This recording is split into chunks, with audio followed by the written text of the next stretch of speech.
Hey guys, welcome to day 12, Pandas library in Python. Pandas is one of the important libraries in Python and it is closest to what you will learn as a Spark data frame in Python. In fact, Pandas libraries are so similar to what we have as a data frame in Python, we can always learn one and always relate the other. In real data pipelines, once the data lands from database or files, you need to often clean and filter and transform it, join it with the reference tables, and aggregate before you write to your warehouse. Imagine if you have to write down functions for all these operations, it would be very difficult and it will be a very big code. So over the years, what has happened is there is a amazing library called Python Pandas, almost asked in every interview question, and one of the important libraries to manage the data in a proper ETL sort of a ways. Pandas shines in all these operations. It's like mini in-memory SQL engine. It's like running a SQL engine behind the scene and perfect for exploring and shaping data before pushing it to Spark, Databricks, or any other downstream system. So whenever you are supposed to do some of the SQL sort of a SQL query language sort of an operation on data, this is the best library. Officially, what is Pandas? Pandas is a Python library for working in a structured data rows and columns format. So we all need to build a mindset of working with data in a rows and columns, not dictionaries now. Dictionary and XML and YAML, all those things are done. Now we'll build a mindset to think of it as an Excel having rows and columns, and that Excel you consider it as a data frame, and that data frame you will use it to process when you learn the Python pandas. Python pandas has two different type of data data two different type of rather data types possible. One is series. It's a one dimensional representation of data, and it has just single column. There is just one column name and a single column like that. And and there is another type which is data frame, that's a two dimensional. It has rows and columns just like a sheet in an Excel. Moving to next item, so we would first try to understand how to create a series in Python. This is one of the most important statement. Import pandas as PD. Everywhere, whenever you start writing, you just need to first import the libraries, and then you simply do pd.series. You pass an array of elements and give a name to it. Once that is given, a series will be created. You can simply print that. Let us try to run this code. It ran. Let me add another element like always so we get the feel of running the code newly. Okay, so the new element is added. Creating a data frame from a dictionary. Now, whenever you are doing a complex set of an data related operation, you should first convert everything to pandas. Okay, so not pandas, data frame basically. A data frame is made up of multiple series combined. Imagine like this, that you have a series called employee ID, which has one, two, three, like three employee IDs, employee names again three, and salary again three. These three needs to be of same length, and then that can be combined together to represent a data frame, and that data frame can then be put for a display. Let's try to display that data frame. Okay, let us add one more here. Um, and I'm not getting any name, so let me give you married to and simply add a number as a salary. She's having a supposedly highest salary. So let's run this. Okay, so we are able to create a data frame out of it. Now reading pandas using CSV. We are using pandas to read a CSV file. Reading pandas using not reading CSV using pandas. Let me correct that here as well. I'll share these exercises in a GitHub repo. Okay, so reading CSV using pandas. So we have a CSV file. So instead of putting it into a dictionary, again the analysis for dictionary would involve for loop and other things. This is a much simpler way when you are dealing with data engineering related concepts. You should definitely use pandas. So we are now reading a CSV in pandas format. So we got an employees data frame created. Once the employee data frame is created using a function called readCSV, we can print that out and check for ourselves that okay data is properly there in the data frame.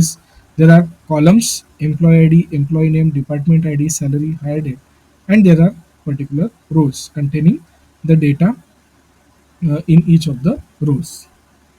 Let's try. So what pandas bring into the table is, first of all, this API in a single function call, we were able to convert the CSV into a rows column format, and now the real magic comes inspecting the data. The pandas would already have a lot of functions available that you can use to get information about the data. So many times what happens is whenever you are doing something in the data engineering, you get new CSV file. And as a developer, you would first want to know what is present in my CSV file. And for that, this function would come in handy, like checking the first 5 rows, checking the last 5 rows, how many rows and columns are there, which is answered by this property called shape, and then the column names, data types, what all data types are present in it, and then a summary of info. So this is what you will get as an output. Let me just quickly rerun it, and you'll be able to see for yourself that head gives you first 5 rows, tail gives you the last 5 rows, and after that you are also able to see the shape that it is 4 by 3, and then you are also able to see that okay what all columns are present. So you can see employee ID, employee name, and salary. These three columns are present, and then you can see data types, what all data types are present. So you have integer, you have an object, and you have a salary uh, which is uh, which is again an integer, and then you have an object uh, which is info. So this info prints the complete information of the data set, like how many nulls are there, four not null values, right? Or how many nulls are there, what all data types are present. So this information actually helps you to gauge the information on your data set or data frame, and that helps you to analyze the data better. So this is what the magic of Python pandas, the availability of this function. If you want to inspect only single column, that also you can do. You just need to put a square bracket in front of your variable and put a column name, and you would be able to inspect that column completely. On the similar lines, you can select multiple columns like employee salary. That also you can do. Yeah, you can select employee name and salary just by putting one comma. You can inspect two columns as well. Then what you can do is you can apply filter conditions, like you just want to inspect how many employees are there whose salary is greater than 80,000. Um, let's see if this scenario would work out because my data has changed. So let me just change this condition quickly. Let me make it 20,000 so that you would be able to see some data. Let's run this. So what we are doing here, let me just reiterate. We are taking the employee df as a variable. Inside that, we ask that okay, whatever employee df, just take the column salary, and for each of the salary object, validate that it is greater than 20,000.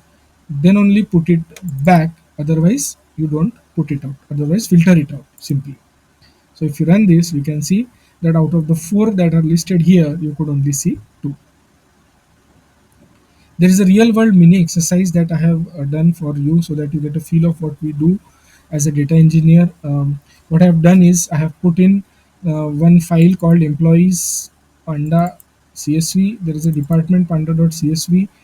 I'm just using read.csv to read that file into employees data frame, and department department panda csv into department df. So these two data frames are created, and then after that we are just cleaning the data frame. We are just applying some function. So this variable name, whatever column that you want to apply, we took that column. So this is a column or row object that you would get to each, and these pandas would ensure that whatever operation you perform here is applied to the entire column. So we select this column and then we do str, so we don't have to do a for loop and all, right? You can just simply select this column.